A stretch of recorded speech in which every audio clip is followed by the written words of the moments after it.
여러분, 사람은 겉만 보고서는 그 사람의 실체를 알 수 없다는 말, 다들 공감하시죠? 하지만 우리가 사는 세상은 아직도 사람의 겉모습만 보고 판단하고 자기가 보기에 만만해 보이면 함부로 대하는 풍토가 만연한 것 같습니다. 오늘도 그런 사람들에게 통쾌한 사이다를 날리는 재미있는 사연이 준비되어 있습니다. 끝까지 들어주세요. 저는 톡톡사연의 나미입니다.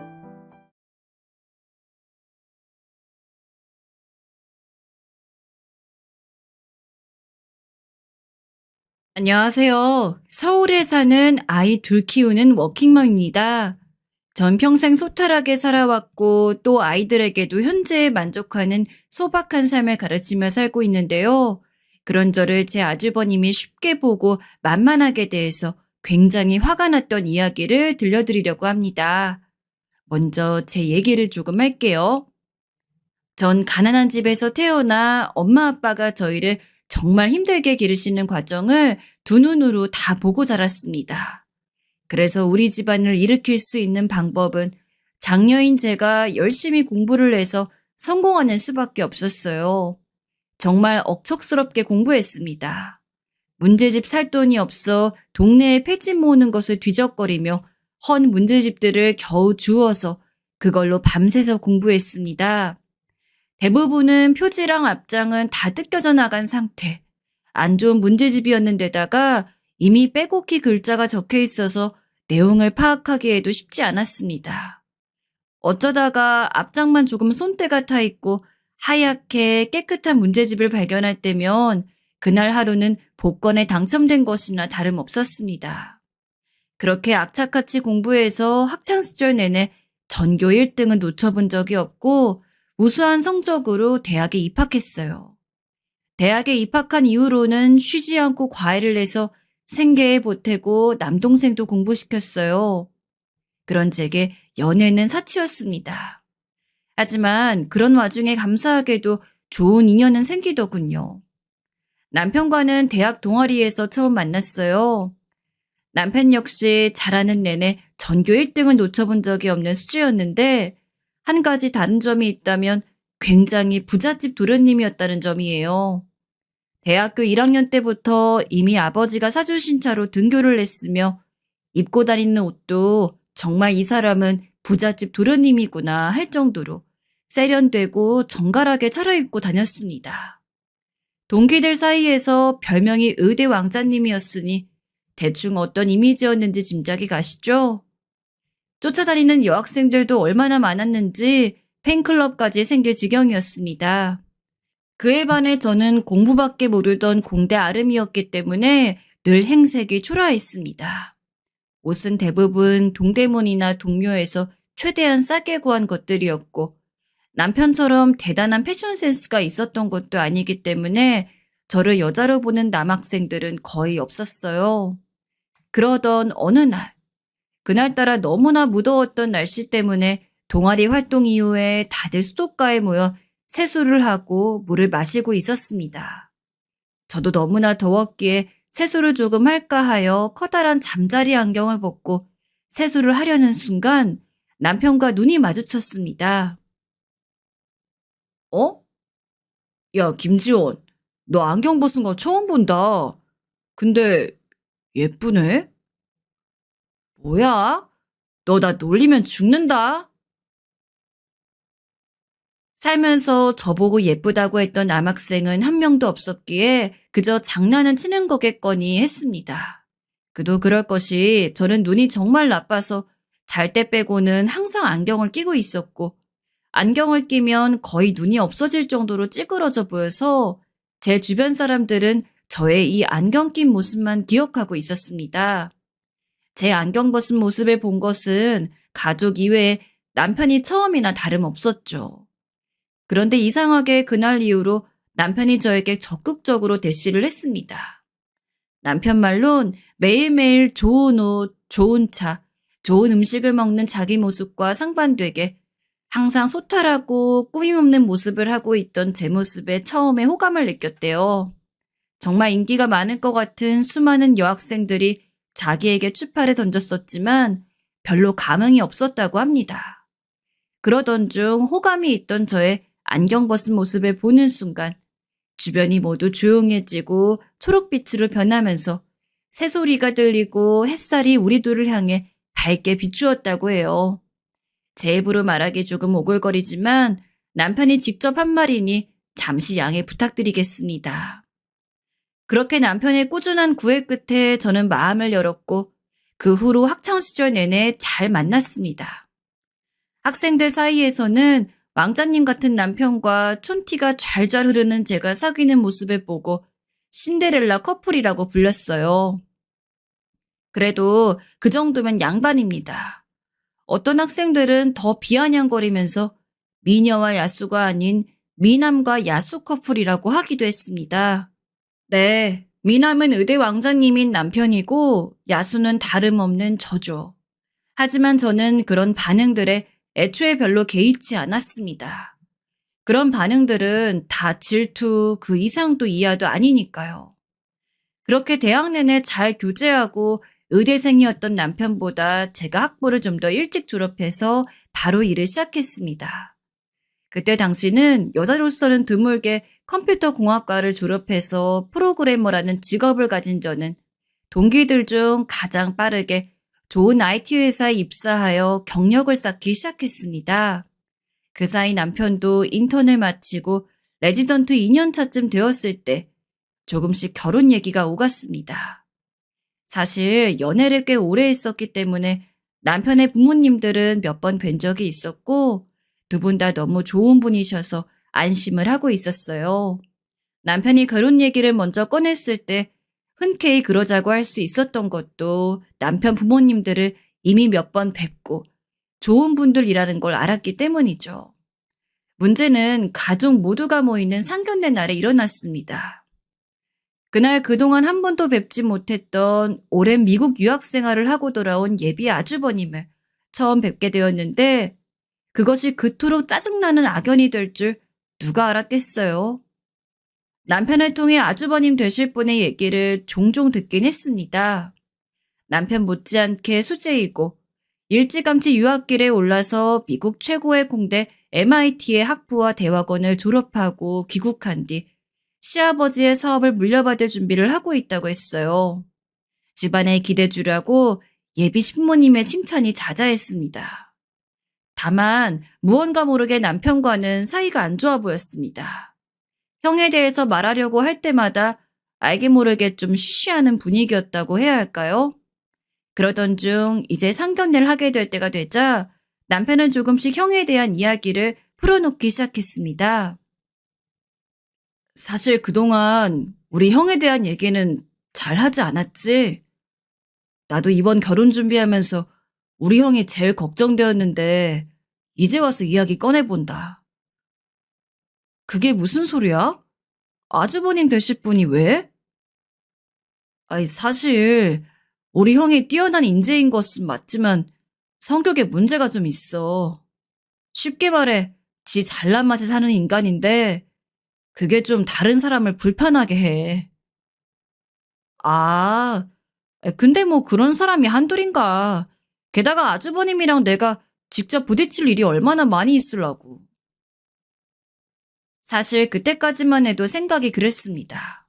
결혼을 해서 시부모와 갈등을 겪는다는 얘기는 많이 들어봤어도 시아주버님과 갈등을 겪은 사람 얘기는 잘 못 들어봤었거든요. 아주버님의 성격이 조금 이상해도 어차피 신부님들보다 더 적게 마주칠 거고 신부님 되실 분들은 아주 젠틀하고 매너 좋으신 분들이었기 때문에 그 부분은 걱정이 없었으니까요. 하지만 인생은 언제나 설마 하는 생각이 뒤통수를 때리곤 하죠.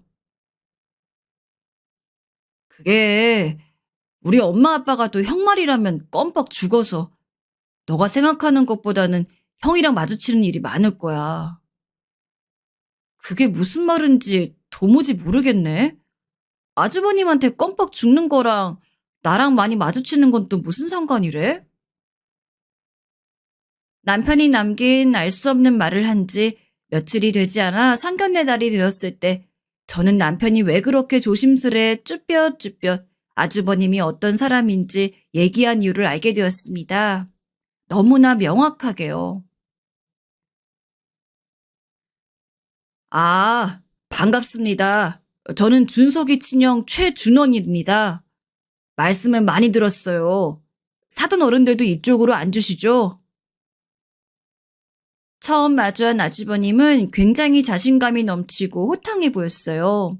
시부모님이 나서기도 전에 먼저 분위기를 주도해서 서로를 인사시키고 저희 부모님과 남동생까지 안내하는 모습에서 처음에는 남편이 말한 꺼림칙한 부분을 전혀 눈치채지 못했습니다. 그런데 다음으로 이어진 아주버님의 말에 저와 저희 가족들은 경악을 금할 수 없었어요. 사실 제가 이 결혼을 많이 반대했었습니다. 저희 집안이 눈이 굉장히 높은 편이어서 준석이 녀석 아내 될 사람을 오랫동안 고르고 정말 심사숙고 해왔는데요. 글쎄 이 녀석이 지원 씨를 결국엔 포기를 못하지 뭡니까? 웬만하면 제가 그냥 못 이기는 척 넘어가려고 했는데 또 사돈댁이 많이 가난하시단 얘기를 듣게 됐지 뭐예요. 그럴 거면 차라리 저처럼 결혼을 하지 말라고 준석이 녀석에게 귀에 딱지가 않도록 얘기했는데 결국엔 이 형 말을 안 듣고 결혼을 한다고 하더군요. 제가 처음으로 이 녀석에게 손들었습니다. 저는 바로 이어지는 아주버님의 도를 넘는 발언에 처음에는 농담을 좀 과하게 하시는 건가 했습니다. 초면에 굳이 하지 않아도 될 말을 하는 것도 이상한데 다른 날도 아닌 상견례 날 부모도 아닌 본인이 왜 이 결혼을 반대했네, 우리 집안이 가난하네 마네 이런 얘기를 늘어놓는 건지 도무지 이해가 가질 않았습니다. 엄마 아빠는 많이 당황하셨지만 두 분 다 워낙 무고호인이시라서 그저 짓궂은 농담 정도로 여기고 그냥 넘어가시려고 하셨습니다. 아유, 우리 지원이가 사돈댁에 그다지 마음에 들지 않으셨었나 봅니다. 그래도 이렇게 상견례 자리까지 마련해 주신 걸 보면 우리 딸을 가족으로 맞이하시기로 결심을 굳히신 거죠? 맞습니다. 제가 무능력해서 우리 지원이 지찬이를 가난하게 키웠지만은 우리 지원이가 워낙 능력이 특출나서 이 아비의 무능력함을 다 메꾸고 집안을 벌떡 일으켰지 뭡니까? 저는 물론이거니와 성격이 불같은 남동생도 아주버님의 도를 넘는 발언에 얼굴이 울그락불그락 하고 있었지만 아빠가 좋게 넘어가려고 애쓰시는 모습을 보니 차마 저희가 나서 화를 낼 수 없는 노릇이었습니다. 그런데 이어진 아주버님의 말이 더 가관이었습니다. 재수 씨가 능력이 특출나요? 뭐 한국에서는 서울대 나온 게 꽤 자랑할 만하겠죠. 근데 준석이 이 녀석 선자리로 미국 아이비리그 출신은 기본에다가 유수한 기업가 집안 딸내미 아가씨들이 줄을 섰었다는 것도 알고 계신가요? 게다가 미모들은 또 얼마나 특출났게요. 사실 재수 씨가 외모는 좀 그렇잖아요. 그래서 제가 눈 딱 감고 재수 씨랑 헤어지고 그 아가씨들이랑 선보러 다니라고 해도 글쎄 막무가내지 뭡니까? 제 능력에 대한 비하에 외모 비하까지 아주버님이 1절에서 그치지 않고 2절, 3절 불필요한 막말을 계속해대자 제가 폭발하려고 하는데 그 찰나에 결국엔 남편이 말리고 나섰습니다. 형, 그만해. 몇 번을 얘기해 알아듣는 거야? 나는 그 잘난 집안 아가씨들 다 필요 없고 내가 사랑하는 여자는 지원이 한 명뿐이라고. 아무리 형이 이 집안의 장남이지만 지금 이 자리에서 그런 불필요한 말하는 거 선 넘었어. 지금 여기 상견례 자리야. 형이 나설 자리가 아니라고. 뭐 이 자식아? 이게 돌았나 씨. 어디 형한테 눈을 부릅뜨고 대들어? 너 정말 죽고 싶어? 남편의 말에 아주버님은 다짜고짜 남편의 멱살을 잡더니 금방이라도 한 대 칠게 세웠어요. 그만들 하세요. 여기 지금 두 집안이 화합하는 자리 아닌가요? 그런데 이게 무슨 난리죠? 어머님, 아버님은 왜 이 난리가 났는데도 가만히 계세요? 장남이란 분이 이렇게 무례하게 구는데도 보고만 계실 거냐고요.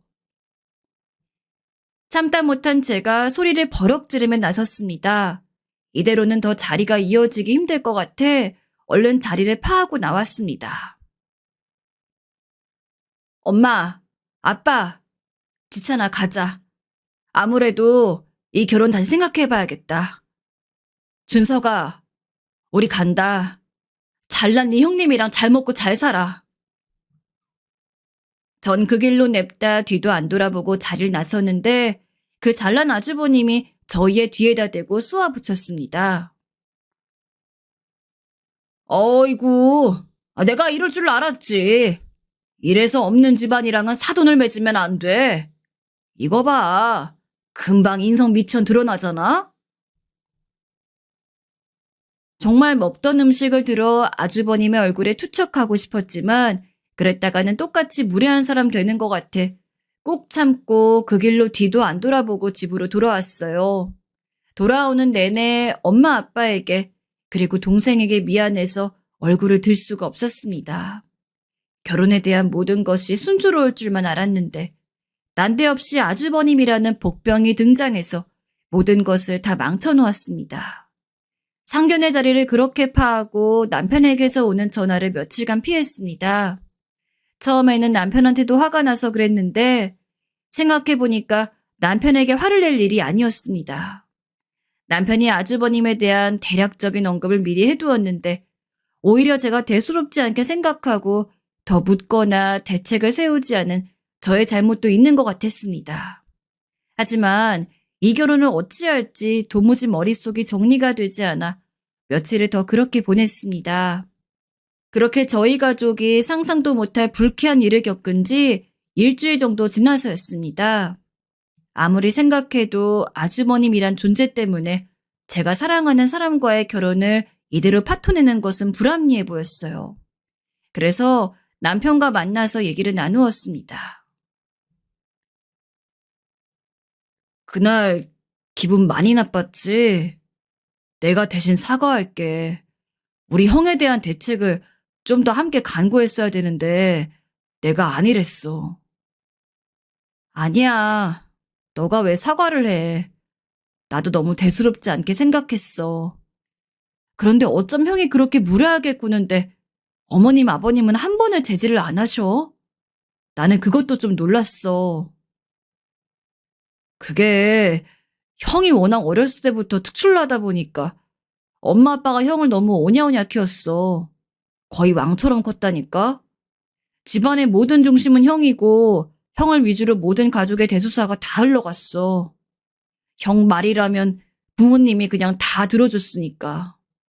그런 분위기 속에서 크니까 형도 인간관계에 문제가 많아서 학창시절에 동급생들이랑 트러블도 많고 했었어. 그래서 일찌감치 유학 보내신 거야. 난 그렇게 형이랑 분리되어서 학창시절을 보내게 됐는데 그게 결과적으로는 나한텐 잘된 일이 됐지. 부모님이 형 유학 보내고선 나한테도 신경도 많이 써주시고 특히 나에 대해서는 형과는 다르게 인성교육도 철저히 시키시고 사회성 훈련도 많이 시키셨어. 그 결과 지금 직업도 잘 갖게 되고 지원이 너랑도 이렇게 오래 연애할 수 있는 원동력이 됐지. 남편의 말을 들으니 아주버님이 왜 그렇게 제멋대로 굳는 사람이 됐는지 또 왜 시부모님의 통제권을 벗어난 사람인지 조금은 이해가 되었습니다. 어릴 때부터 신동소리 들으며 부모님의 기대를 한몸에 받았으니 콧대가 높아질 만도 했는데 거기서 그치지 않고 부모님이 오냐오냐 키웠으니 인성이 바르게 자라지 않은 것은 불보듯 뻔했습니다. 천만다행으로 남편이 그 가풍에 영향을 받지 않고 바르게 자라주어 감사할 따름이었습니다. 아직까지도 형은 우리 집에서 왕이야. 유학 가서도 공부 안 한 기가 막히게 잘해서 그 유명한 MIT를 정해 장학금으로 석사까지 마치고 졸업했으니까.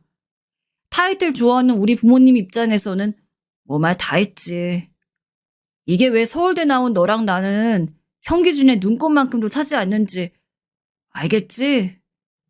게다가 안 그래도 왕대접 받았는데 이젠 아버지 사업까지 물려받는다고 하니 아버지 입장에선 자식이 아니고 상전이지 상전. 거기까지도 다 좋다 이거야. 그런데 이젠 형이 내 결혼까지 왈가왈부하기 시작하는데 난 그거는 도무지 눈뜨고 못 보겠더라고. 부모님도 인정하는 너인데 지가 뭐라고 오지랖을 부려? 그것도 그렇게 무례하게. 그래서 참다 나도 처음으로 그날 형한테 대든 거야. 여기까지 듣는데 남편은 남편 입장에서 할 수 있는 만큼 다 했다는 생각이 들었습니다. 사실 남편이 무슨 잘못이 있겠어요? 오히려 잘하면서 형에게 편향된 부모님의 사랑을 섭섭해하지 않고 자기 길을 묵묵히 걸어온 남편이 더 대단해 보이고 오히려 존경심까지 들었습니다. 이런 훌륭한 남편감을 이상한 아주버님 한 사람 때문에 놓치고 싶지 않았습니다. 나도 연락 안 받은 건 미안해. 생각을 좀 정리하느라고 그랬어. 아직도 너 많이 사랑하고 너 같은 남편감 세상에 없다고 생각해. 그런데 결혼은 또 다른 차원의 얘기잖아. 처음에는 아주버님 한 사람이 우리의 결혼 생활에 얼마나 큰 영향을 미칠까 하는 생각에 별로 대수롭지 않게 생각했는데 그날 본 분위기는 그게 아니더라. 앞으로 우리 결혼 생활에도 아주버님이 자꾸 토르달까봐 그게 너무 걱정이 돼. 지원아, 너가 걱정하는 바가 뭔지 너무 잘 알아. 그냥 우리 둘의 행복만 생각하자. 형은 내가 중간에서 어떻게든 잘 제어하고 최대한 안 마주치게 할 테니까. 우리 결혼 예정대로 올리자. 형은 결혼식도 못 오게 할게. 부모님은 이미 내가 다 설득해 놓았어. 남편이 이렇게까지 말하는데 지난 오랜 연애 기간과 앞으로 누릴 수 있는 행복한 결혼 생활을 이대로 떠나보내고 싶진 않았습니다. 모두가 행복한 결혼식을 올릴 순 없겠지만 적어도 사랑하는 사람과 행복한 결혼 생활은 할 수 있을 것 같다는 생각이 들었습니다. 그렇게 우여곡절 끝에 양가는 다시 상견례를 하게 되었고 상견례와 결혼식 모두에 아주버님은 참석을 하지 않았습니다. 남편이 형에게 이 결혼과 관련해서 콧배이라도 비치면 의절할 거라고 단호하게 말했다고 하네요. 아주버님 말이라면 꼼짝 못하는 시부모님도 이건 아니다 싶었는지 아주버님이 결혼식에 참석하지 않는 것에 동의를 하셨습니다. 아주버님은 처음에 노발대발하다 남편의 단호한 태도에 이를 뿌득뿌득하면서 한 발 물러섰다고 해요. 하지만 그러고도 분이 풀리지 않았는지 그 이후로도 여러 번 잊을만 하면 저희 결혼식에 자기를 초대 안 했다며 섭섭한 마음을 드러냈습니다. 그런 분위기와는 사뭇 다르게 남편과 저의 결혼 생활은 아무 문제 없이 행복하기만 한 나날들이었습니다. 워낙 오래 연애하기도 해서 서로를 너무 잘 알고 저희 둘 다 워낙 독립심이 강해서 시댁이나 친정 부모님께도 손 벌릴 일이 거의 없었습니다. 이렇게만 결혼 생활이 지속된다면 영원히 행복할 것 같았습니다. 문제는 명절이었습니다. 처음 한두 해는 아주버님이 출장차 명절 모임에 참석을 못한다고 하여 내심 좋아했습니다. 출장은 핑계고 자기도 제 얼굴 볼 낯짝이 없어 피한다고 생각했고 그게 맞는 거라고 생각했습니다. 그런데 웬걸요? 저희가 결혼한 지 3년째 되던 날 추석에 아주버님이 뒤늦게 결혼을 하겠다고 하며 색시될 사람을 명절 모임에 데리고 온다는 것이었습니다. 전 무언가 깨름칙했지만 그래도 결혼할 사람을 가족에게 소개하는 자리이니 그것까지 피할 순 없다고 생각했습니다. 거기다 더해 염려가 더해진 것은 아주버님도 성격이 저렇게 개차반인데 손익동서 될 사람은 도대체 어떤 사람이 나올까? 그 동서랑도 또 다른 갈등이 생기지 않을까 하는 생각에 며칠을 잠을 못 잤습니다. 그렇게 다가온 추석날, 결국 또 일이 터지고 말았습니다. 엄마, 아빠, 나왔어. 아유, 명절에 이렇게 오는 게 얼마만인가? 위대하고 훌륭하신 재수씨 무서워서 올 수가 있어야지 말이야. 가족들이 먼저 모여있던 자리에 뒤늦게 현관문을 벌컥 열며 아주버님이 들어오는데 특유의 비아냥거림은 여전했습니다. 엄마, 처음 보지? 수진아 인사해. 우리 엄마 아빠야. 여기는 내 동생이랑 아유 훌륭하신 재수씨. 안녕하세요. 이수진이라고 해요. 처음 뵙겠습니다. 그렇게 소개받은 손윗동서가 될 사람은 글쎄 아주버님보다 15살이나 어리다고 하지 뭐예요? 집안의 유일한 악당 같은 아주버님도 버거운데 졸지에 저보다 훨씬 어린 손윗동서를 맞이하게 되어 걱정이 이만저만이 아니었습니다. 그리고 화장은 어찌나 진하게 하고 어른들에게 인사하러 오는데 옷은 어쩜 그렇게 짧게 입고 오는지 첫인상이 좋아 보이진 않았습니다. 엄마, 우리 수진이 너무 예쁘지? 뉴욕에서 패션 전공했는데 얼마나 세련됐는지. 아유, 재수 씨랑 있으면 너무 비교되겠다. 역시나 그냥 넘어가는 법이 없이 저를 걸고 넘어가는데 전 일단 한번 꾹 참았습니다. 아이, 형, 왜 또 그래? 안녕하세요, 형수님. 말씀은 많이 들었습니다. 앞으로 잘 지내봐요. 남편은 특유의 서글서글함으로 아주버님이 망치려는 분위기를 어떻게든 무마시키려고 애썼습니다. 그런데 유유상종이라고 하죠. 요 건방진 어린 형님이 하는 말 좀 들어보세요. 네, 저도 오빠한테 동생분 내외 얘기 많이 들었어요. 결혼식 날도 우리 오빠 못 오게 했다면서요? 그럼 두 분도 저희 결혼식에 안 오시는 거죠? 순간 그곳에 쎄한 정적이 흘렀습니다. 늘 아주버님에게 휘둘리는 시부모님은 이번에도 역시 모르는 척 가만히 계셨습니다. 아, 그게요. 그때는 그럴 만한 사정이 있었습니다. 형, 아직까지 그거 마음에 담아두고 있는 거야? 아, 담아두긴. 수진아, 오빠는 그거 다 잊었어. 우리가 너그럽게 넘어가자. 어? 아니, 좀 어이가 없어서 그래요. 아무리 그래도 자기 친형을 결혼식에 못 오게 하는 사람이 어딨어요? 여기 오는 길에 처음 들었는데 진짜 오는 내내 황당했다니까요. 형님, 우리 이제 가족 될 텐데 지난 일은 더 언급하지 말아요. 그때는 그럴 만한 사정이 있었어요. 만약 두 분이 정 불편하시면 정말로 저랑 남편은 아주버님 결혼식에 참석하지 않는 걸로 할게요. 오늘은 명절이고 좋은 날이니까 좋게 좋게 넘어갑시다. 네? 제가 이를 꽉 깨물고 화난 마음을 억누르며 좋게 넘어가려고 하는데 이 요망한 형님이 한마디 더 덧붙였습니다. 아니 뭐 오빠가 너그럽게 넘어간다니까 그러실 필요까지는 없는데요. 저희 결혼식 오시려면 관리 좀 하셔야겠어요. 아유, 언니 스타일이 너무 별로다. 머리도 좀 새로 하시고 제가 아는 유명한 메이크업 아티스트 있으니까 그날은 그 쌤한테 받으시는 걸로 해요. 워낙 패션에 신경 안 쓰신단 말은 들었는데 그래도 집안 큰 행사니까 그날은 신경 좀 써주세요. 저는 그 말에 그만 이성의 끈을 놓아버릴 뻔했지만 그런 기운을 감지한 남편이 재빨리 제지하고 나섰습니다. 아이고, 우리 형수님 되실 분이 한 번뿐인 결혼식이라고 신경이 많이 쓰이시는구나.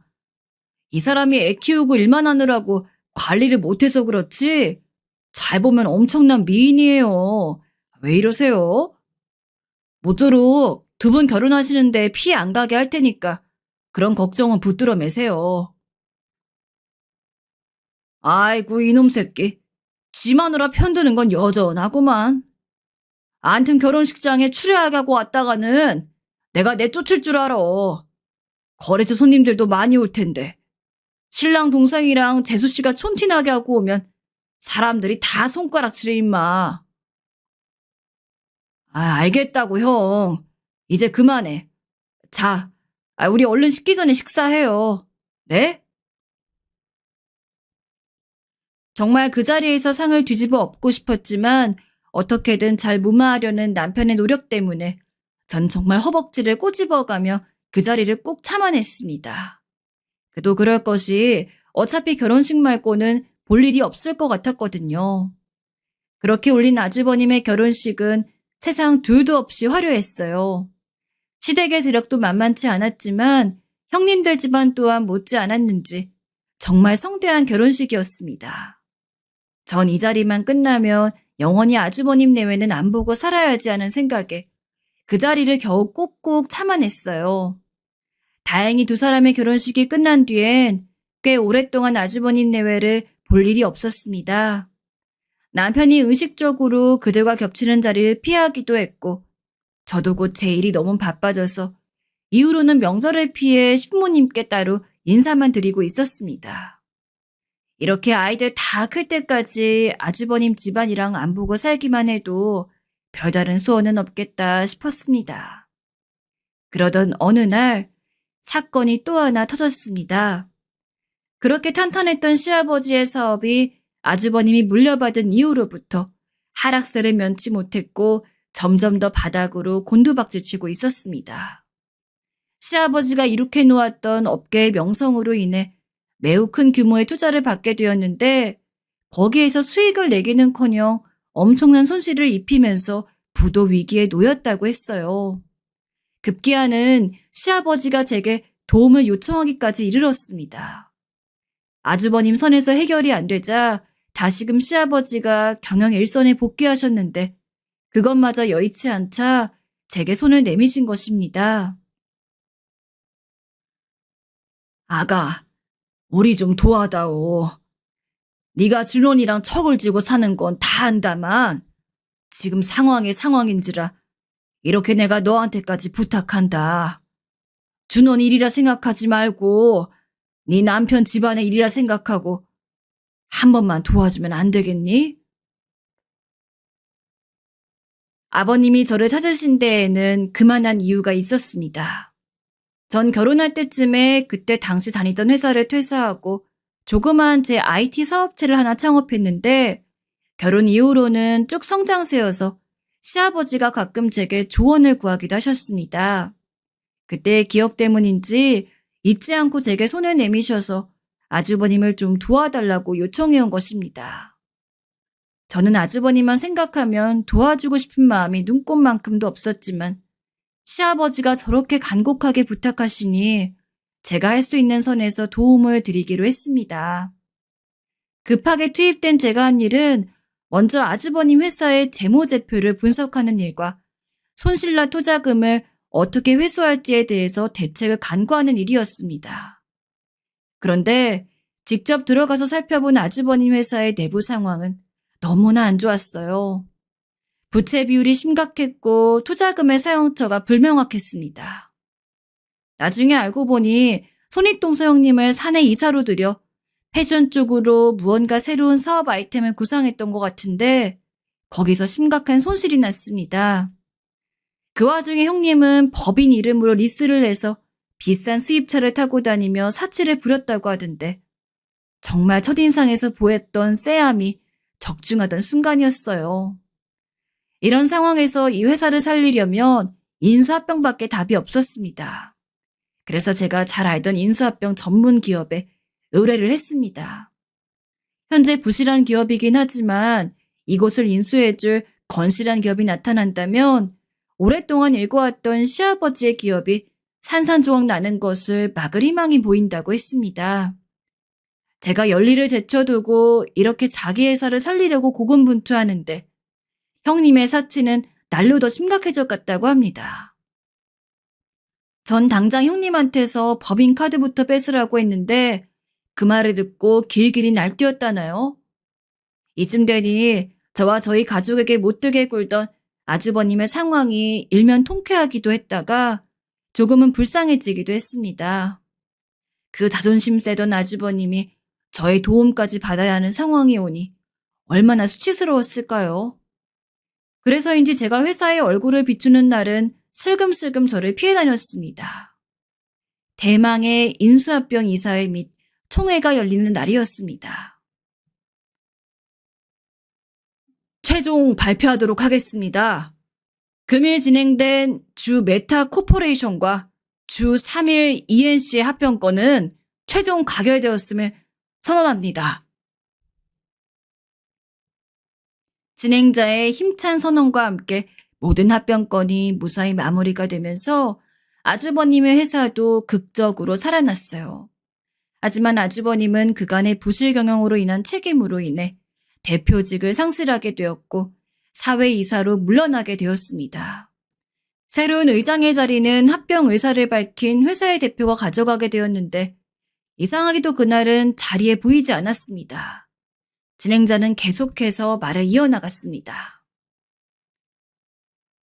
오늘 새로 취임한 미셸 킴 의장님의 소감을 듣는 것이 마땅하나 개인적인 사정으로 인해 참석하지 못하셨습니다.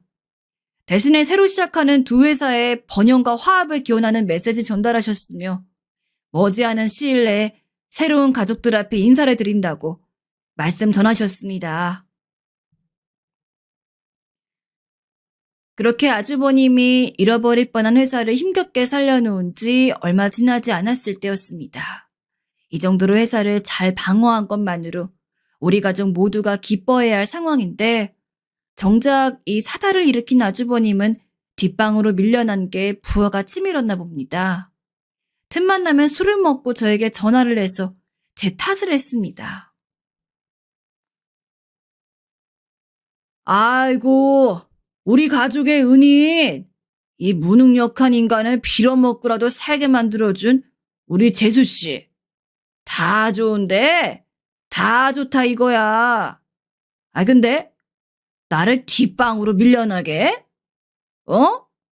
그게 어디 대한민국에서 가능한 일이야? 야, 너 어디야 지금? 당장 일로 와서 무릎 꿇고 싹싹 빌어. 아주버님, 많이 취하셨어요. 전 할 만큼 했습니다. 이 정도라도 감사하고 사세요. 술 깨고 다시 얘기해요. 이만 전화 끊을게요.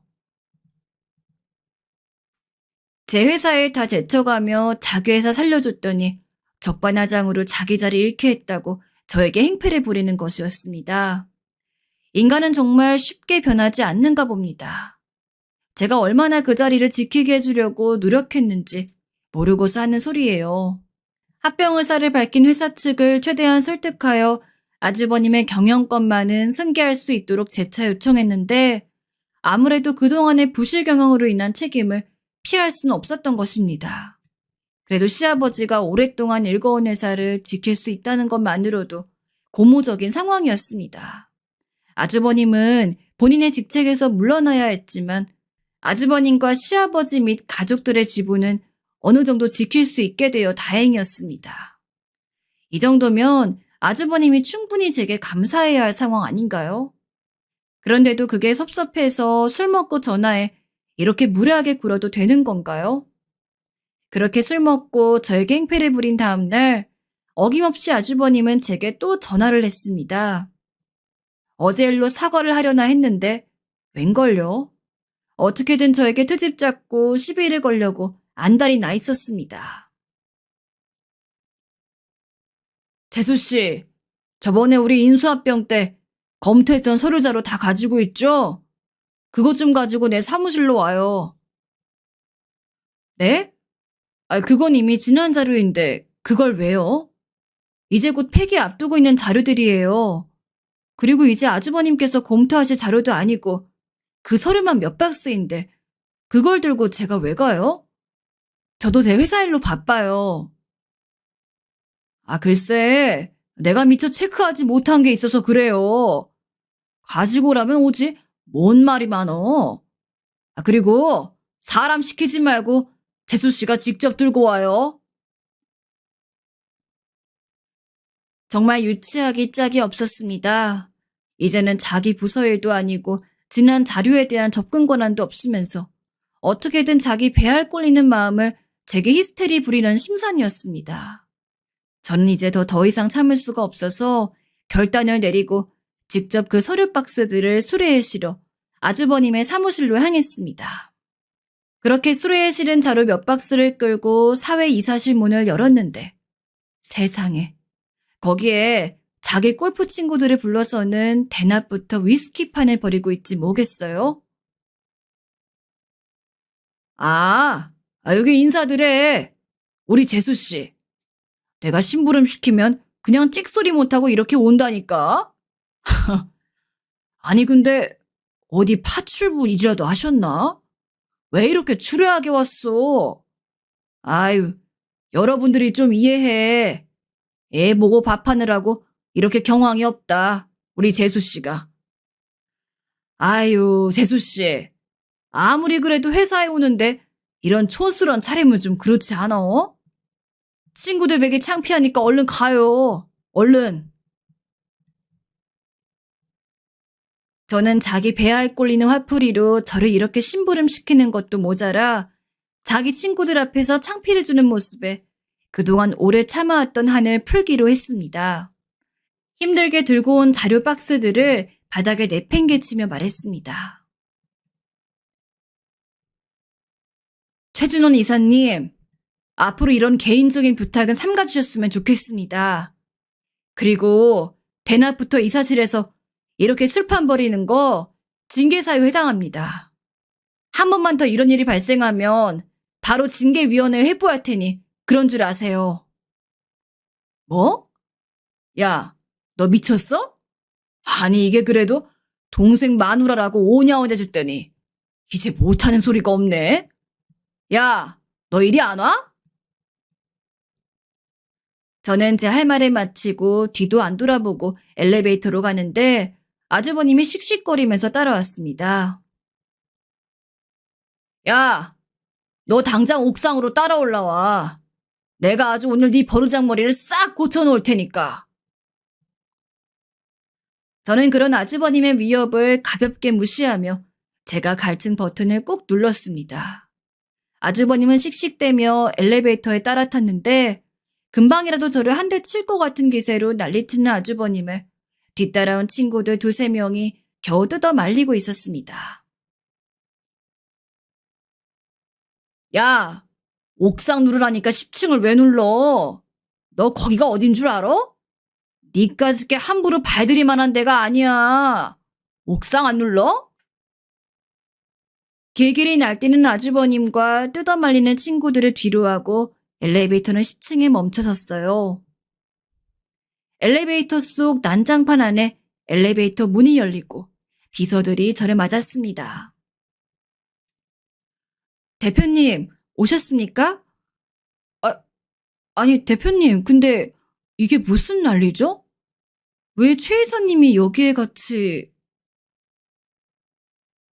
순간 난장판이던 그곳에는 잠시 동안 정적이 흘렀고 저를 맞이한 비서실장의 어안이 벙벙한 표정은 물론 누구보다도 이 상황을 당황해야 할 아주버님의 표정이 가관이었습니다.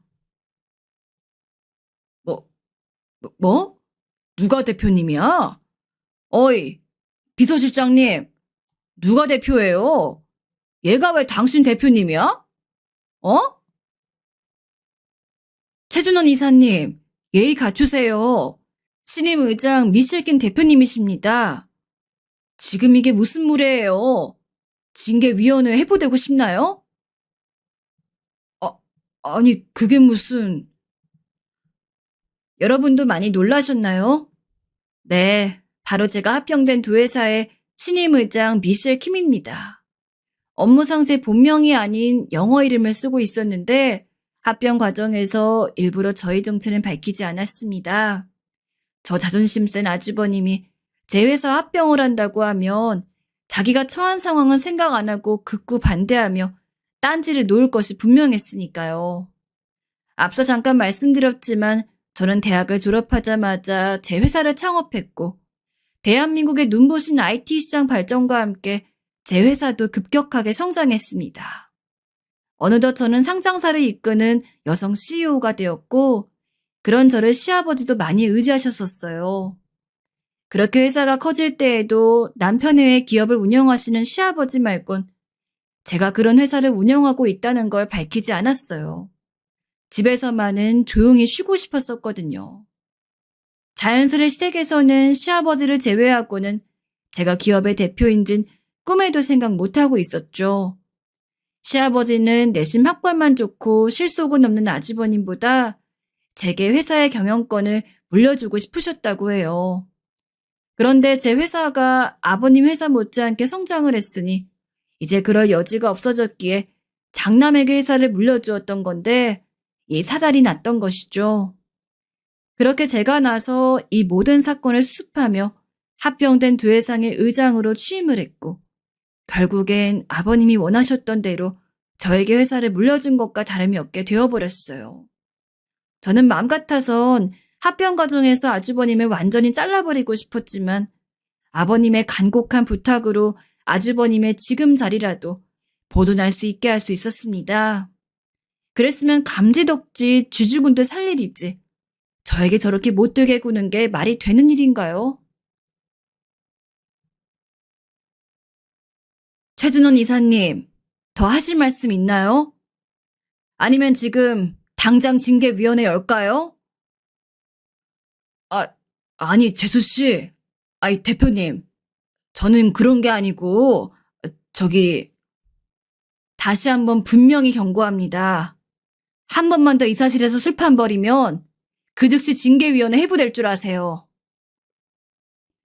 죄송합니다, 대표님. 정말 죄송합니다. 아주버님이 제게 머리를 조아리며 깨갱하던 모습을 정말 여러분도 보셨어야 해요. 그간의 저를 무시하고 막대하던 서름이 한꺼번에 씻겨져 내려가는 순간이었습니다. 그날 이후로 아주버님은 저를 슬금슬금 피해 다니며 필요한 출근 날을 제외하고는 깊이 숨어 지낸다고 해요. 부끄러워 차마 얼굴을 들고 다니지 못한다고 하더군요.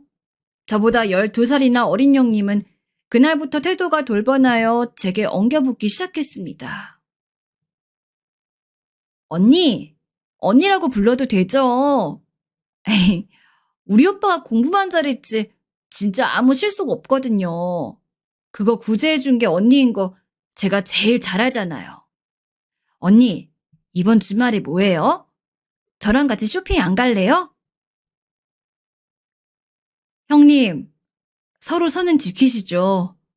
아주버님 따라서 저 똑같이 무시하던 때는 언제고 이제 와서 제가 아주버님 상사라고 하니까 바로 언니가 튀어나오네요. 아주버님이 회사 부실경을 했던 거에 형님 책임도 커요. 그래놓고선 이제 와서 자기 남편이 실속이 없네만 해. 그게 할 소리예요? 이제 더 이상 그쪽 식구들 도와줄 생각 없으니까 본인 능력으로 알아서 잘 먹고 잘 사세요. 아이, 언니, 죄송해요. 아주버님과 더불어 눈엣 가시였던 어린 손윗동서도 이번 기회에 단단히 혼을 내놓았습니다. 그렇게 형님까지 따끔하게 한 방 먹인 뒤 며칠이 지나지 않았을 때였습니다. 제가 집무실에서 업무를 보고 있는데 비서실장이 노크를 했습니다. 대표님, 최준원 이사님 오셨습니다. 아내분도 함께요. 최 이사가요? 들여보내세요. 아주버님이 별다른 약속도 없이 형님과 함께 제 집무실을 찾아왔다는 소식에 의아했습니다. 아주버님, 요새 회사에서 잘 안 보이시더니 오늘은 여기 어쩐 일이세요? 네, 아이, 대표님. 드릴 말씀이 있어서 집사람이랑 같이 왔습니다. 동서, 아이, 언니, 저희가 그동안 힘써주신 은혜도 모르고 너무 무례하게 굴었죠. 사과드리러 왔어요. 저 언니한테 따끔하게 혼나고 그날 돌아가서 이희한테 엄청 뭐라고 했어요. 사람의 탈을 쓰고 그러는 거 아니다. 당신이 그렇게 찔려서 대표님 피해 다니면 앞으로 어떻게 살려 그러냐 등등 아주 혼이 쏙 빠지게 제가 교육시켜 놓았어요. 그랬더니 자기도 잘못한 걸 알아서 같이 찾아오자고 하더라고요. 아주버님이 웬일로요? 그동안 촌티나는 재수씨 부끄러워서 겸상도 안 하려고 하셨던 분께서요. 아이, 재수씨, 또 왜 그러세요? 제가 그동안 회사 말아먹고 갖은 고추 다 겪으면서 느낀 바가 많습니다. 저요, 어릴 때부터 뭘 하든지 1등이었고, 무슨 성과를 내든지 항상 탑 클래스였습니다. 그래서 자신있게 아버지 회사도 도맡았던 건데, 국내 실정은 모르는 제가 무리하게 투자를 감행한 게 큰 패착이었어요. 제 인생의 첫 실패였고, 그게 너무 부끄러워서 괜히 남 탓하기 바빴던 것 같아요. 재수 씨가 그렇게 능력이 뛰어난데도 한 번을 티 안 내고 묵묵히 저희 집안 일으키시는 거 보면서 사실 처음에는 배알이 무척 꼴렸습니다. 항상 1등을 놓치지 않고 세계 최대의 명문대를 졸업한 저의 자격지심이 그러는데 더 한몫했던 것 같고요. 그런데 그날 집무실에서 그렇게 창피를 당하고 보니까 저의 초라한 현실이 눈에 들어오더라고요. 준석이 녀석 보기도 너무 부끄럽고 장남으로서 부모님께도 죄송하고요. 그래서 사실 그동안 출근하는 날 제외하곤 절에 가서 마음을 좀 갈고 닦았습니다. 끊임없이 불쌍해 절하고 또 절하다 보니까 제가 얼마나 부족한 인간이었는지 깨닫게 되었어요. 집사람도 그동안의 사치를 많이 반성하고 있어요. 저희 부부 앞으로 이 회사 위에 열심히 일할 테니 그간의 과오는 용서하시고 선입견 없이 봐주시길 바라는 마음에 이렇게 찾아왔습니다. 정말 천지가 개벽할 일입니다. 자기 잘난 맛에 황태자처럼 떵떵거리고 살던 아주버님이 저에게 이렇게 사과를 하면서 머리를 조아리다니요. 이럴 때 보면 남편과 신부님의 착한 성품을 닮은 모습에 아, 그래. 내가 영 엄한 집에 시집 오진 않았구나 하는 생각이 듭니다. 자란 환경이 교만할 수밖에 없게 자랐을 뿐이지 교화될 기회가 생기니 원래부터 착했던 다른 가족들의 모습이 보이는 걸 보면 천성이 그렇게 나쁜 사람은 아니었다는 생각까지 들었다니까요. 아주버님, 이제 그만 됐어요. 아주버님이랑 형님 마음 충분히 알았어요. 저도 더 이상 두 분께 안 좋은 선입견 없으니 아버님이 열심히 읽어내신 이 회사 다시 위태롭지 않게 본분만 잘해주시면 돼요. 그렇게만 해주시면 저는 더 바랄 게 없습니다. 감사합니다, 재수씨. 아니, 대표님. 정말 손에 가시 같았던 아주버님 내외가 이렇게 교화하고 참회하는 모습을 보니까 제 인생도 헛살진 않았다는 생각도 들며 그동안 기분 나쁘게 굴었을 때 꼭 참기를 잘했다는 생각도 들었습니다. 그렇게 집으로 돌아온 저를 남편이 반겨주며 얘기했어요. 여보, 이번에 고생 너무 많이 했지? 형 얘긴 들었어. 에휴, 그 인간이 이제 좀 인간이 되려나 보다. 난 그래도 이제 여보가 완전히 형과의 갈등에서 자유로워진 것 같아 보기 좋아. 그리고 그동안 여보가 바빠 보야만 못했는데 이번에 우리 집안 구원투수로 나서서 싹 다 해결하는 거 보고 다시 한번 반했다? 그래, 이게 내가 대학 시절 반했던 김지원의 모습이지. 이래야 내 와이프지 하고 말이야. 아이고, 갑자기 또 왜 이런데? 용돈 떨어졌구나? 아이, 무슨 소리야? 사실 그동안 나름 노력하긴 했지만 망나니처럼 구는 형한테서 잘 못 지켜준 것 같아 많이 미안했거든. 그런데 이번에 당신 혼자 힘으로 완전히 휘어잡는 거 보면서 내 그동안 미안했던 마음까지 싹 해결돼서 고마워하는 소리야. 남편의 말대로였습니다. 아주버님에 대해 서운하고 기분 나쁜 일이 생길 때마다 괜히 남편이 불편해지는 것은 어쩔 수 없었거든요. 하지만 남편은 자신의 입장에서 최대한 제 편을 늘 들어주었기 때문에 남편에게 이 부분에 대해 서운함이 남아있진 않았습니다. 이젠 제게 남은 숙제는 합병된 회사의 애착을 가지고 잘 이끌어 나가며 우리 아이들을 세상에 빛이 되는 존재로 길러내는 것 뿐입니다. 여러분, 세상엔 이렇게 저처럼 겉모양은 추레하게 하고 다녀도 실속을 가진 사람들이 많이 있답니다. 오늘 마주하는 초라해 보이는 사람도 내 친구요. 내 스승, 내 동반자가 될 수 있다는 생각을 늘 가지고 살아야 하는 법이죠. 그것이 저의 경영 철학과도 일맥상통하기 때문에 저의 사업이 이만큼 번창할 수 있었다고 생각합니다. 마주하는 한 사람 한 사람에게 최선을 다하는 경영.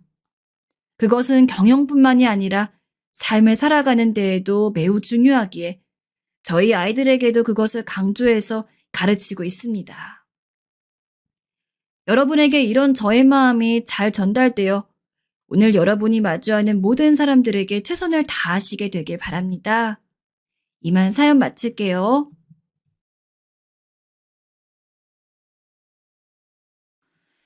이 이야기는 아주 많은 분들이 들어주셨으면 해요. 그리고 또 부디 좋은 시선으로 제 선택을 바라봐 주셨으면 해요. 글재주는 없지만 한번 시작해 볼게요.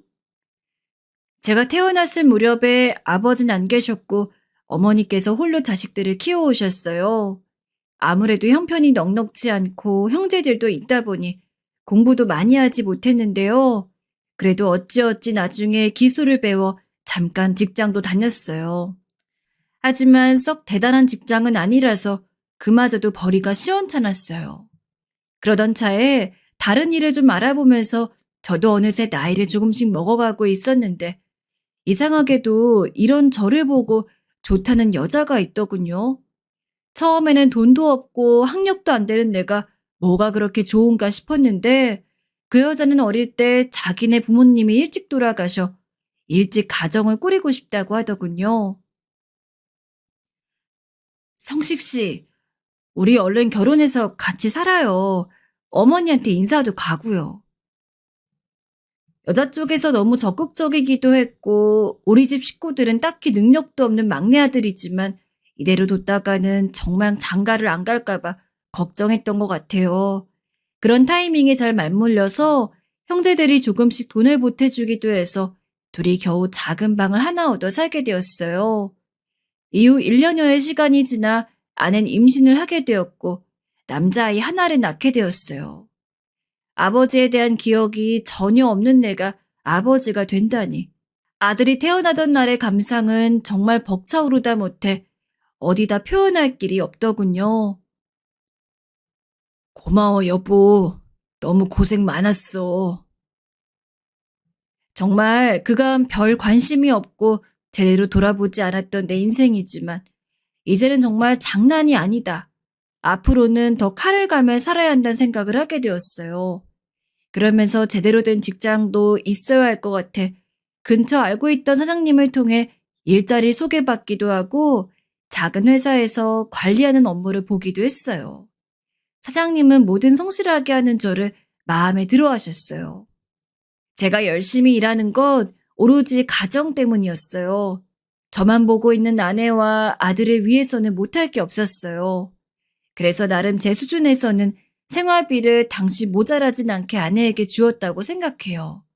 아내도 늘 고마워하며 받았고 돈을 갖다 줄 때마다 맛있는 찌개와 돼지고기를 잔뜩 삶아 항상 든든하게 차려주었거든요. 그런데 어느 날 너무도 충격적인 일이 벌어졌습니다. 인생이란 놈이 원래 그런 건지 제 인생만 이런 건지 갑자기 아내가 나와 아들 앞에서 사라져 버렸거든요. 그냥 아들을 잘 부탁한다는 내용만 있었을 뿐 저에게 어떤 말도 없는 쪽지만 두고 말입니다. 사람이 너무 충격을 받으면 말도 안 나오고 그 상황에서 이 다음으로 어떻게 나아가야 할지 판단이 안 서나 봅니다. 주인집 아주머니 댁에 가서 이런저런 사정 설명을 하며 아무런 방법도 뭣도 없는 하소연을 했는데 그때 충격적인 이야기를 듣게 되었어요. 내가 자네한테 진즉에 말을 해줄 걸 그랬네. 나는 또 괜히 부부 사이에 끼어드는 꼴이 될까봐 말을 아끼고 있었는데 말이야. 실은 말이야. 우주 엄마가 어느 날부터인가 몰래 외출을 하더라고. 아들을 나한테 맡기고. 그래서 어느 날은 따라가 봤는데 어린 남자랑 팔짱을 끼고 있더라니까. 너무 놀라서 그만 돌아와 버렸는데 그냥 아무 말 안 하고 입 다물고 있었지. 아유, 성식 씨 어쩌면 좋아 이 일을. 네, 아내는 그냥 나와 아들 앞에서 사라진 게 아니라 본인보다 더 몇 살 어린 동네 남자랑 바람이 났더군요. 그것도 저만 모르고 있었어요. 살기가 싫었습니다. 그런데 완전히 넋이나가 며칠을 술만 마시며 괴로워하고 있는데 당장 갓난쟁이 아들은 먹을 거 달라고 울어대니 답이 없더군요. 아무리 제가 이렇게 배신을 당하고 죽겠는 심정이라고 해도 눈앞에 있는 생명을 그냥 놔두고 사치스럽게 슬퍼할 수도 없었습니다. 결국 정말 울며 겨자 먹기로 낮 시간에 슈퍼 아주머니께 얼마 드리고 아들을 맡겨두고 그전보다 더 험악하게 일을 해야만 했어요. 땀으로 범벅이 되어 슈퍼 아주머니께 아들을 받아 안으면 아들 역시 고나고 땀에 절은 얼굴로 저를 바라보는데 얼마나 가슴이 아팠는지 모릅니다. 그렇게 어이없이 종적을 감춰버린 아내가 너무 허망하게 느껴지고 미워지다가도 숨을 쌕쌕거리면서 잠드는 아들을 보면 그건 그것대로 너무 예쁘게만 느껴졌어요. 그렇게 아주 힘겹게 일을 이어가면서 배를 골아가면서 아들과의 거처를 겨우 서울로 옮기게 되었어요. 저 역시 서울 쪽으로 넘어가서 일용직을 하려니 이전보다는 일거리가 좀 늘어 살만하더군요. 물론 몸은 남아나지 않고 늘 진한 땀 냄새를 풍기며 밥도 허겁지겁 먹어가며 일을 해야 했어요. 그래도 내 자식이 있으니 전 그런 대로 일을 해나갔고 아껴 쓰며 살다 보니까 그럭저럭 아들과 살만한 작은 집에 몸을 누이게 되었어요. 아들도 시간이 갈수록 자라가며 학교에도 들어가게 되었고 집에 잘 들어오지 못하는 제 아빠에게 이런저런 투정도 안 하고 열심히 공부를 했습니다. 그런 모습들이 얼마나 기특하게 여겨졌는지 모릅니다. 우주야, 쉬엄쉬엄 공부해야지. 너무 무리하지 말아라. 근데 우주야, 밥은 챙겨 먹었니? 네, 내가 알아서 먹었어요. 설거지도 해놓았고요. 아빠, 내가 밥 차려드릴게요. 아들은 외려 땀토성이 아빠를 안쓰러워하며 고사리 손으로 밥을 차려준다고 난리였습니다. 그때 참 미안했던 것이 소풍이나 무슨 상담이나 엄마가 따라가야 하는 일에 제가 한 번도 참여를 못했다는 것이에요. 늘 땀에 찌들어 있고 돌아오는 길에 아들 먹거리를 잔뜩 싸서 해롱해롱한 상태로 밥을 차려주고 반찬을 해줬고요. 학원이나 뭔가를 가고 공부를 하고 싶다 하면 돈을 대주는 정도밖에 해줄 수 없었어요. 그런데도 아들은 아빠 고마워요 하고 말하곤 했어요. 어린데도 때 한 번 안 쓰는 아들이었죠. 아들은 공부를 꽤 잘하는 편이라서 가끔 선생님들한테 전화가 걸려오고 매번 좋은 이야기만 듣게 되었어요. 우주는 교우관계도 좋고 머리도 좋고 예의력도 좋아서 공부도 잘하는 편이에요. 이대로라면 좋은 대학을 목표로 해도 괜찮을 것 같아요, 아버님. 그래요? 아유, 신기하네요. 전 어렸을 때 공부를 못했는데. 그땐 그냥 그런가 보다 했어요. 허나 아들은 그런 제 생각과는 달리 바락바락 애를 쓰며 공부를 하곤 했었어요. 뭐 저렇게까지 하나 싶을 정도로 말이죠. 그러다 결국 내 아들이 일을 치더라고요.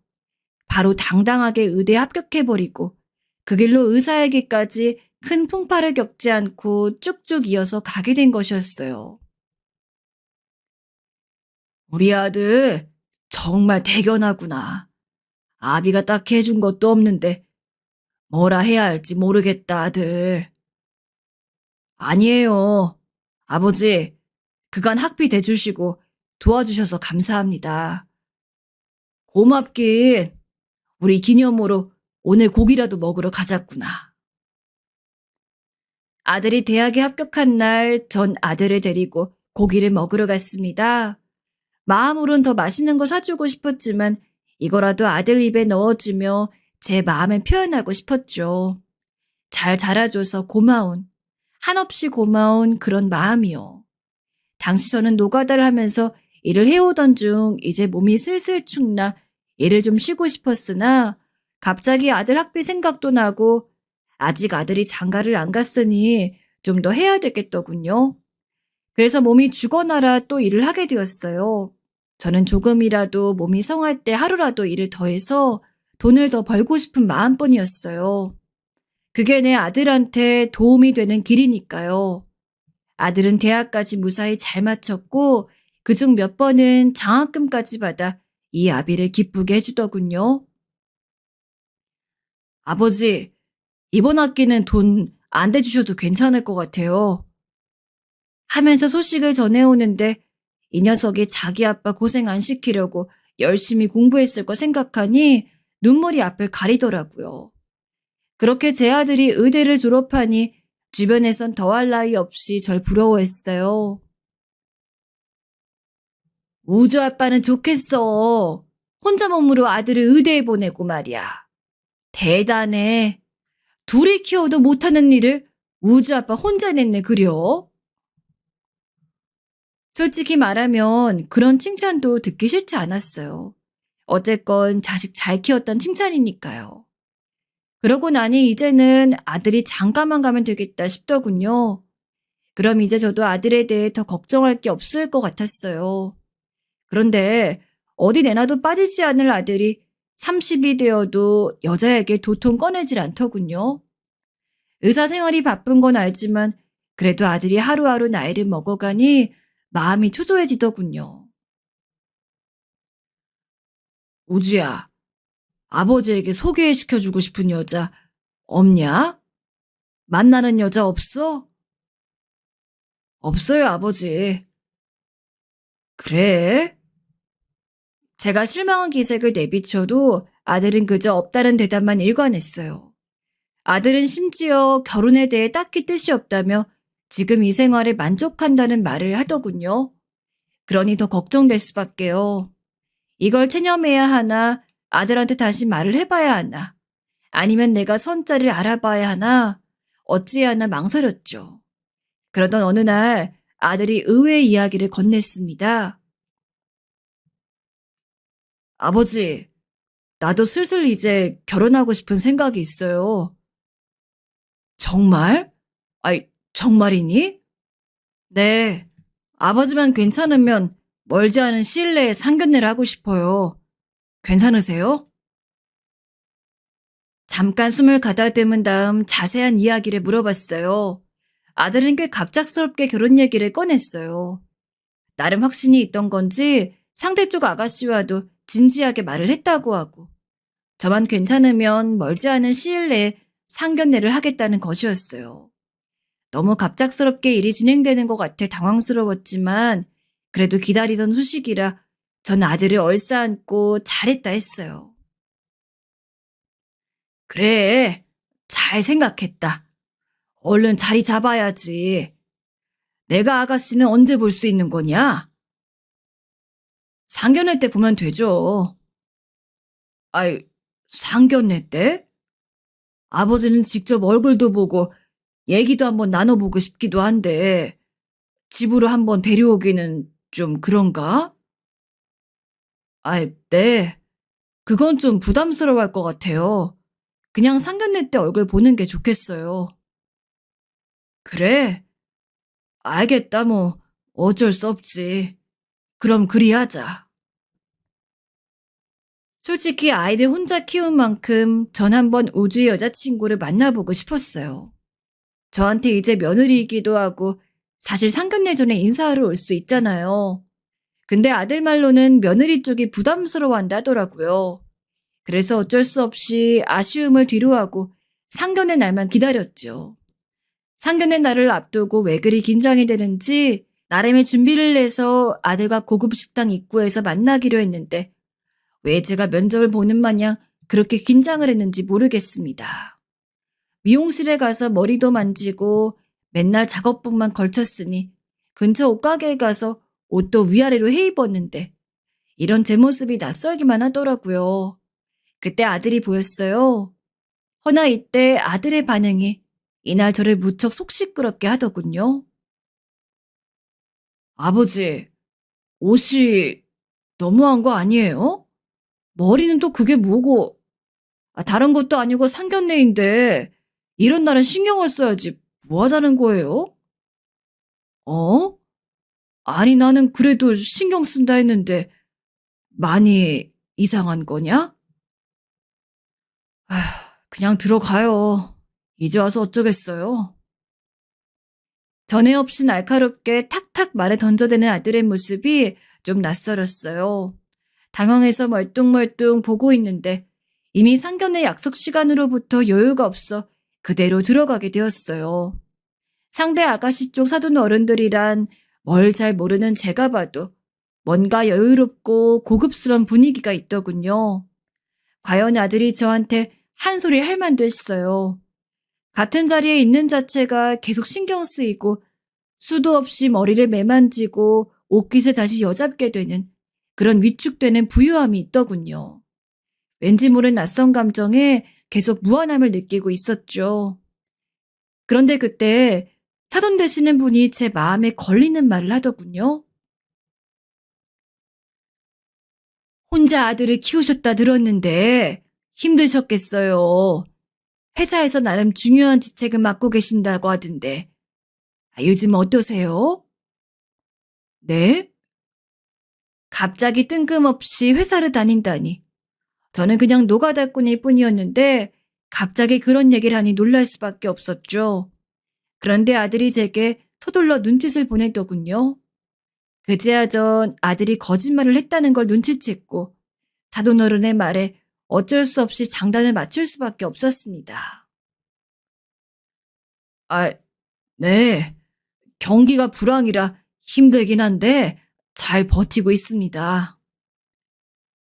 어줍잖게 그리 장단을 맞추긴 했지만 찝찝함은 가시지 않았어요. 아들이 왜 굳이 내 직업을 숨긴 건지, 꼭 그래야만 했는지 섭섭함을 감출 수가 없어 물을 계속해서 들이켜야 했어요. 상견례가 무사히 끝난 후에야 전 아들을 붙잡고 물었습니다. 우주야, 왜 아버지 직업을 거짓말한 거냐? 말하기 창피했어? 그런데 바로 미안한 기색을 보일 줄 알았던 아들이 제 말을 듣자 그냥 한숨을 푹 쉬더니 이러더군요. 네, 아무래도 그렇잖아요. 격이 안 맞으니까요. 아들은 이 말만 제 앞에 툭 떨어뜨리더니 그대로 며느리에게로 달려갔습니다. 그 후 아들은 그날부터 좀 이상해진 건지 아니면 원래 혹은 훨씬 이전부터 우리의 대화가 많지 않던 날에 저런 모습이 만들어진 건지 헷갈리는 말을 하기 시작했어요. 아버지 결혼식 때 아빠가 오는 게 좋겠어요. 식구들 말고요. 뭐?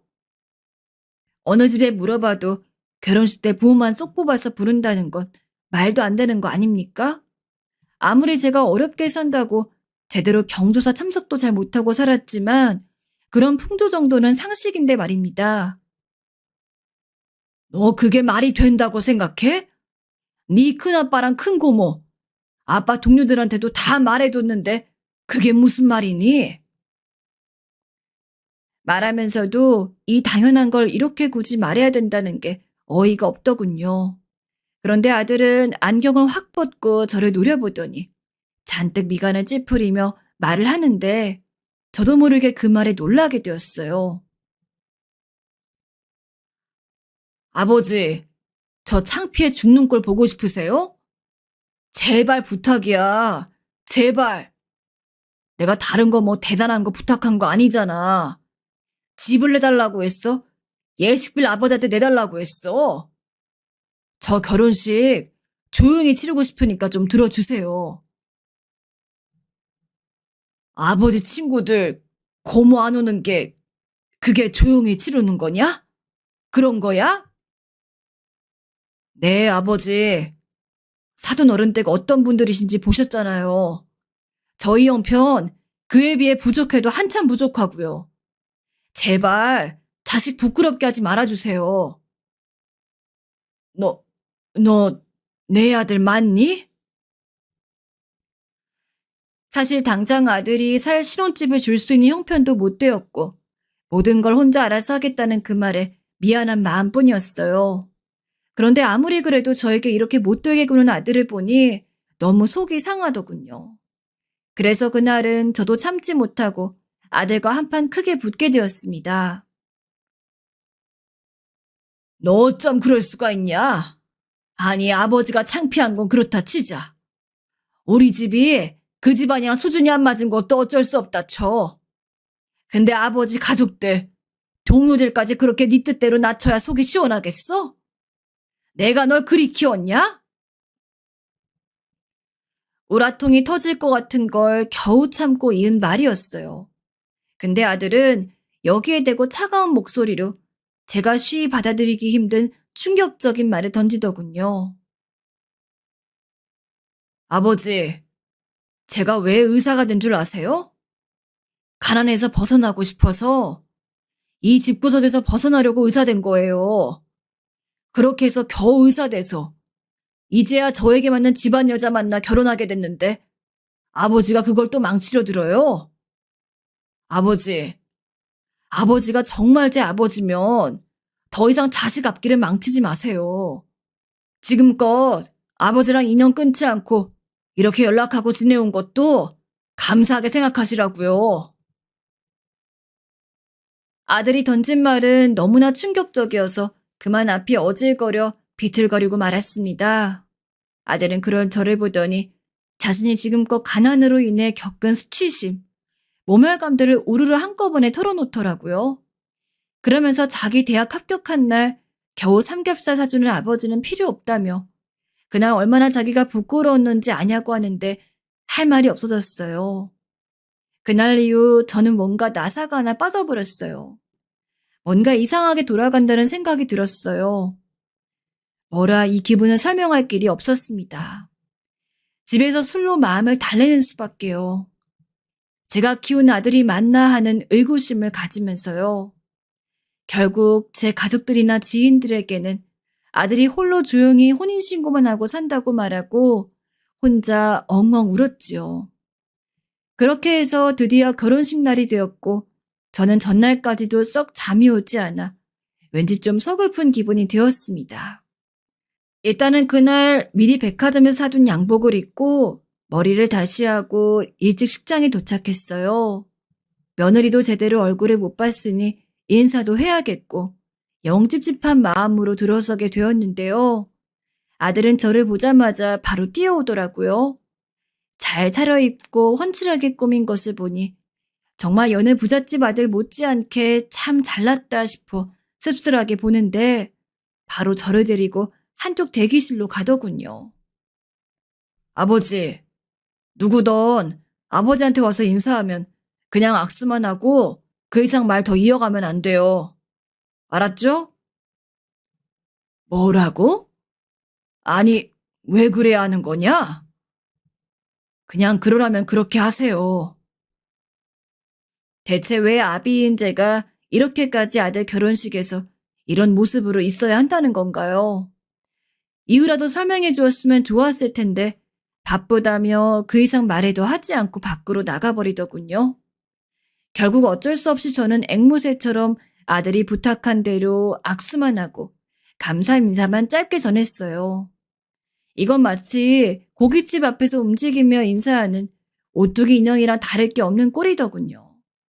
차라리 안 오는 게 더 나았을까 싶을 정도로 참 기분이 이상했습니다. 나중에 나가는 길 아무래도 마음이 개운치 않아서 아들을 불렀어요. 대체 내가 왜 이렇게 해야 하냐고 물었는데요. 아까 아버지랑 인사한 사람들 하객 알바하는 분들이에요. 내가 아주 급하게 불러 쓴 거예요. 쓸데없는 얘기 안 했죠? 뭐? 하객 알바? 돈 받고 하객인 척 하는 거예요. 아무튼 쓸데없는 얘기 안 한 거 맞죠? 일단 얼른 집으로 가셔요. 다시 연락할게요. 도대체 이날 제가 뭘 위해 서 있던 건지 나야말로 그 알바인가 뭔가 하는 사람들이랑 다를 것도 없는 거 아닙니까? 버스를 타고 그냥 창밖만 보며 돌아오는데 말로 표현이 안 될 정도로 감정이 복받치더군요. 아들이 그렇게 해달라고 하니 한 것뿐이지만 왜 그렇게 어이없이 눈물이 났던 걸까요? 새삼 한심하게 내가 자기를 키우려고 얼마나 고생을 했고 땡볕 아래 땀으로 목욕을 해가며 돈을 벌고 먹였는데 하면서 온갖 생각들이 치받치더군요. 그러면서도 다시 꾹꾹 누르기를 연속하며 왠지 모를 토할 것 같은 기분으로 빈집에 들어왔어요. 좀 시간이 지나 아들에게 연락이 왔고 전 이미 마음이 꽤나 상해 있어 곱게 받지 않게 되더군요. 왜 연락했냐? 아버지, 잘 들어가셨죠? 고생하셨네. 뒤처리하느라고 바빴어요. 수고하셨으니까 용돈 보내드릴게요. 아들은 마치 수고비를 준다는 듯 제게 돈을 입금해 준다고 하더라고요. 정말 성의 없이 제 할 말만 하고 끊어버리는 바람에 제가 상처받았던 상황들에 대해 한마디도 풀지 못했어요. 그런데 이후로 참 이상한 것이 이후로 일주일이 지나고 2주가 지나고 한 달이 돼도 아들의 연락은 거의 없었어요. 아니 어쩌면 예상했어야 할 상황일지도 모르죠. 그나마 기억나는 게 명절 때 전화가 왔고 둘이 번갈아 가며 아주 짧은 몇 초 정도의 인사만 할 뿐 못 가서 미안하다며 용돈을 보내겠단 말만 하더군요. 그리고 얼마 지나 확인해 보니 용돈도 보내지 않았어요.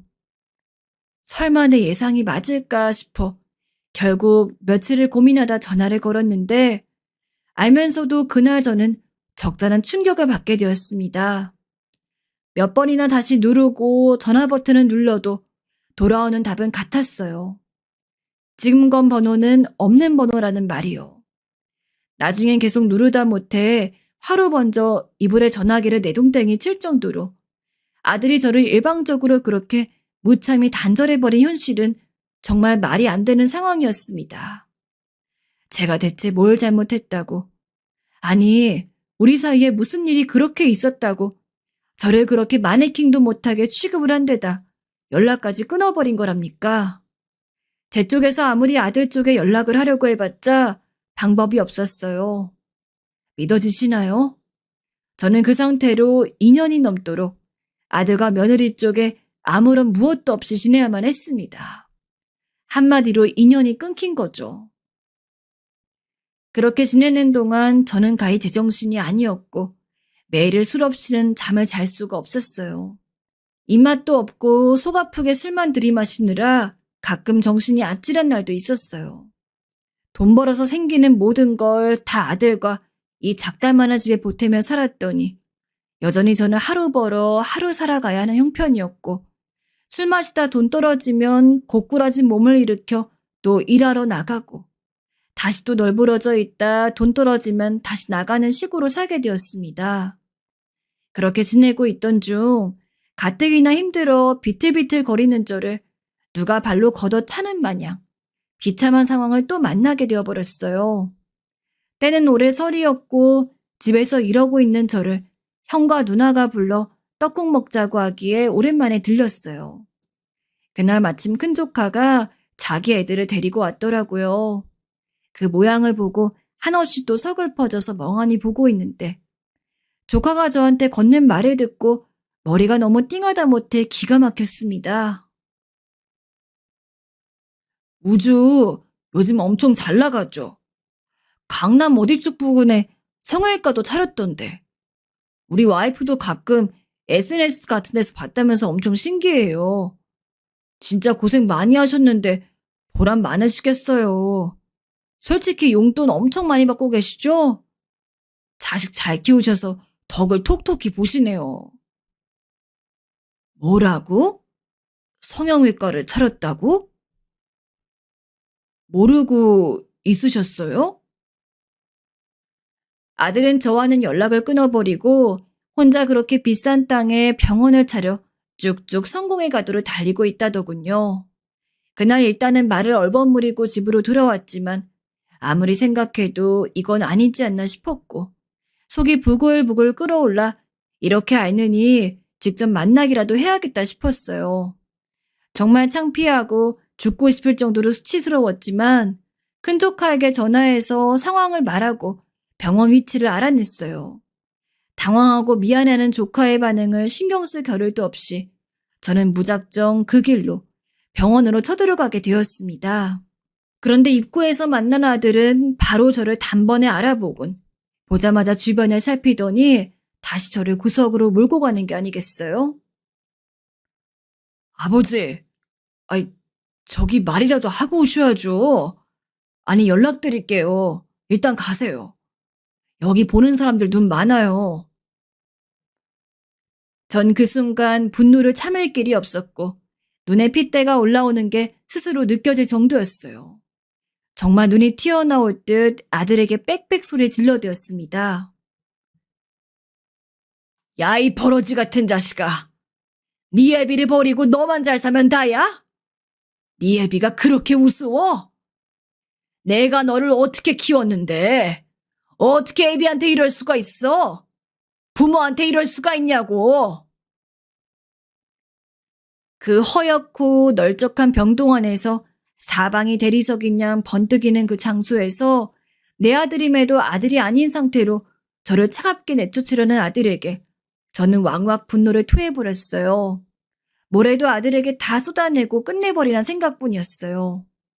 그런데 아들이 저를 보고 그러더군요. 아버지, 아직도 정신을 못 차리신 거예요? 제가 그렇게 눈치를 드렸으면 이제 알아차리실 때도 됐잖아요. 뭐? 저 아버지랑 인연 끊고 살아가고 싶은 거요. 그냥 적당히 아버지도 알아듣고 장단 맞춰주시는 건 줄 알았는데 지금 여기 와서 대체 뭐 하시는 거예요? 혹시 아버지 돈 필요하세요? 아휴, 그럼 계좌번호 놓고 가세요. 제가 지금껏 키운 양육비 톡톡히 다 계산해 드릴게요. 이 못된 놈의 자식. 너 어떻게 아버지한테. 아버지야말로 너무하시죠. 갑자기 말도 없이 저한테 이를 찾아오시면 어떡해요? 전 아버지 지금 미국에 있다고 말해놓은 상황인데 제 아내가 아버지라도 마주쳤으면 어쩔 뻔했냐고요. 정말 왜 그리 대책이 없으신 거예요? 그 순간 제 마음속 어떤 끈이 풀리는 걸 느꼈어요. 아들을 향해 마지막으로 잡고 있던 그런 끈 말입니다. 어렸을 적 아들의 얼굴이 희미해지면서 지금 악마로 변해버린 아들의 모습만 제 눈에 들어왔죠. 허나 그냥 돌아왔으면 그나마 어찌 되었을지 모르겠는데 아들은 정말 남도 못한 짓을 저에게 저질러 버렸어요. 아들은 그 길로 경찰에 저를 신고해버렸더군요. 소란을 피운 게 죄라면 죄로 저는 그 지역 지구대에 끌려갔어요. 결국 제 사정을 다 쏟아내니 더 이상 뭐라 상황이 진척될 만한 것도 없었고 여차저차 저는 풀려나게 되었는데요. 그날 정말 살고 싶지 않은 마음이 격렬하게 들었고 힘없이 터덜터덜 아무 거리나 걸어가고 있었는데 전화가 걸려오더군요. 정말 혹시나 하는 마음으로 전화기를 열어보았는데 큰조카였어요. 제 상황을 듣고 너무 놀라고 걱정이 되었는지 제 아빠인 저의 형님과 고모인 누나에게 말을 했다더군요. 다들 걱정하고 있으니 빨리 집에 들리라고 하기에 어쩔 수 없이 향하게 되었어요. 상식아, 너 왜 말을 안 했어? 누나는 제 말을 다 듣더니 결국 참지 못하고 엉엉 우시더군요. 그냥 머리를 파묻고 엎드려 있는 저에게 누나와 형은 비장하게 말을 이어가시더라고요. 어쩔 수 없어. 기범이야 다시 아들과 아빠 노릇하며 살아가긴 이제 틀렸다고 보인다. 그래도 어쩌겠니? 넌 당연히 받을 건 받아야 해. 제비가 엄마 없이 그렇게 고생해서 키운 거라면서 지 혼자 자란 줄 알다니 천벌을 받아야 하는데 그건 너도 애비로서 그것까지 바라지 않잖아. 그럼 네가 애를 그만큼 키워낸 값이라도 받아. 그건 당연히 네가 요구할 만한 거야. 하지만 저는 고개를 내저었어요. 이 이상 아들과 더 나를 세우고 뭐라고 싶지도 않았고, 그냥 저도 인연을 끊고 살고 싶었어요. 그래서 이젠 내게 아들이 없다 생각하고 그렇게 하루하루를 살기 시작했습니다. 솔직히 지금껏 아들에게 들어간 돈이 컸던 만큼 저를 위한 노후는 아무것도 없었어요. 뭐라도 해야 돈을 벌어야 할 처지였어요. 오히려 그런 냉혹한 현실이 다시 저를 눈뜨고 살게 하더라고요. 저는 뭐라도 다시 해볼 기력으로 자리에서 일어났습니다. 그런데 그때 누나가 제게 나이도 들었고 이제 몸 쓰는 일이 힘들 거라며 적지 않은 돈을 건네더군요. 얼마 안 되지만 그래도 이걸로 뭐라도 시작해 볼 수는 있을 거야, 성씨가. 고마워, 누나. 저는 눈물로 그 돈을 받았고 그 돈으로 작은 돈가스 가게를 하나 차렸습니다. 대단한 수익을 바라고 시작한 가게는 아니었지만 늘 몸쓰는 일을 하면서 자주 먹었던 음식이 돈가스이기도 하고 나중에 이런 가게 하나쯤 내보는 게 소원이라면 소원이었거든요. 평생 해왔던 게 몸쓰는 일이나 식당 일이 낯설긴 했지만 아무래도 제가 해보고 싶은 걸 해서 그런지 저도 열정이라는 게 생기더라고요. 다행히 그때 지금의 제 철을 만났고 아르바이트생으로 들어온 아내가 제게 여러 조언들을 해주었습니다. 식당 경영에 대한 거라든지 음식 요리법이라든지 이런 것들을 아내에게 많이 도움받았어요. 그러다 보니 작은 가게를 시작했던 것이 어느덧 점점 확장을 해나가더니 손님들이 줄을 서야 먹을 수 있는 가게가 되어버렸죠. 이걸 보며 아내가 가장 흐뭇해했고요. 저 누나에게 빌린 돈을 갚고도 넉넉할 만큼 돈을 많이 벌게 되었습니다. 그리고 가게가 2호점, 3호점을 내게 되었을 즈음 지금의 아내에게 프로포즈를 내 결혼을 하게 되었습니다. 가족만 초대한 조촐한 결혼식이었지만 결혼식에 물론 아들은 초대하지 않았습니다. 아내도 이미 제 사정을 들은 터라 이해해 주었고요. 아내에겐 전 남편 사이에서 낳은 자식들이 2명이 있었는데 그 자식들이 참 착했어요. 가게가 바쁠 때 저희 가게에 와서 자기들 사정 내팽겨치고 일을 많이 도와주었거든요. 제 아들과는 달라도 너무 달랐죠. 그런 면에선 아내가 새삼 부럽더랍니다. 전 아내의 다 큰 자식들도 어쨌든 한 식구이니 잘해줘야겠다는 생각으로 애들 여행도 보내주고 함께 식사하는 자리도 많이 만들었어요. 아이들은 저를 잘 따라주었고 자기 엄마 행복하게 해주는 제게 고맙다며 효도도 하더랍니다. 그렇게 저는 아이들과 한 식구가 되어가는 듯 했어요.